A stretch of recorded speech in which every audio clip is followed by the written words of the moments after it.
Hello everyone, I'm Owen Fitzpatrick.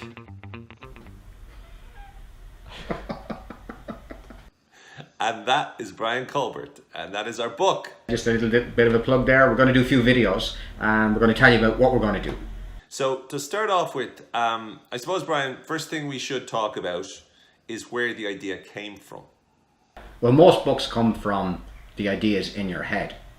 I think the real reason we wrote this book is to enable you to empower the energy in you to fulfill the essence of you as a true vibrating set of frequency molecules. It's all about connection. And I think the key there, Brian, is that we need to show the essence of love and peace. And revealing your best self. And if we can all vibrate in love and peace. And getting in accord with your shadow. And to be able to explore the shadow in ways that you find your angel. Your shadow self. So what other things is the Cynical Optimist all about? For anyone still watching, anyone who hasn't switched off, why did we write this book? We wrote this book because of because of our attitude around personal development, self-development, self-help.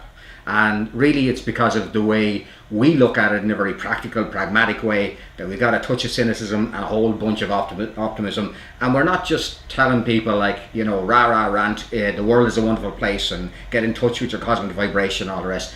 You know, we are literally fairly screwed up still, but you know what, we're coping in our neurosis. What we really wanted to do was capture the essence of what we both have in common so much, and that is our attitude, the way in which we think about the world. And our attitude is not for the fucking faint-hearted. It's not like, you know, for the happy, you know, we don't just arrive at work going, hi Brian, hi Owen, oh my God, it's such an amazing week, how are you? Oh, an amazing,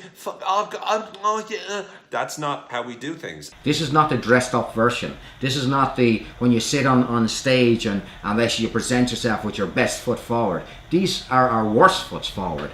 And to show people basically, you know what, there are times when you can only put your worst foot forward, but guess what, there are also ways to get through with all of that. You know, it is our attitude, it is our humanity, it is our reality, it is our sense of humor. But the thing is, you have to have that sort of push against the edge, and that's what we have, and basically, and that's what Cynical Optimism is really about. Nowadays, we live in a world where there's an awful lot of political correctness.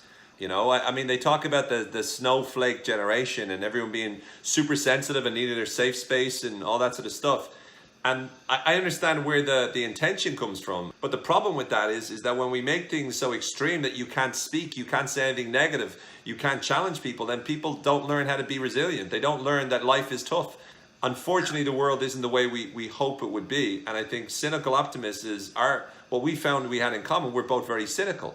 But we both also are very optimistic, and we believe that it's the combination of those two qualities or those two traits that helps us help people to make a difference. When you start to take language and you start to mess with it and try to sanitize the words and stuff like that, you're really, really messing with our capacity to survive as a culture. That, you know, there are consequences to actions. Basically, if you're stupid, there should be a consequence to that. If you're lazy, there should be a consequence to that. Like, if you're opinionated, there should be a consequence to that. But what we're trying to do is make it, no, we're all here in happy camper land, basically, and there's no emotions. Now, our attitude, basically, in terms of cynical optimism, is that attitude of saying, look at the way it is, but you know what, there's always hope behind it, beyond it, and above it, but we're not going to standardize anything. The key is that we have to see things as they are, see things as we want them to be, and then figure out how to connect the dots. But again, the best way to do that is through humor. The best way to do that is through cynically challenging your own inner negative thoughts and being optimistic that the world can be the most incredible, amazing place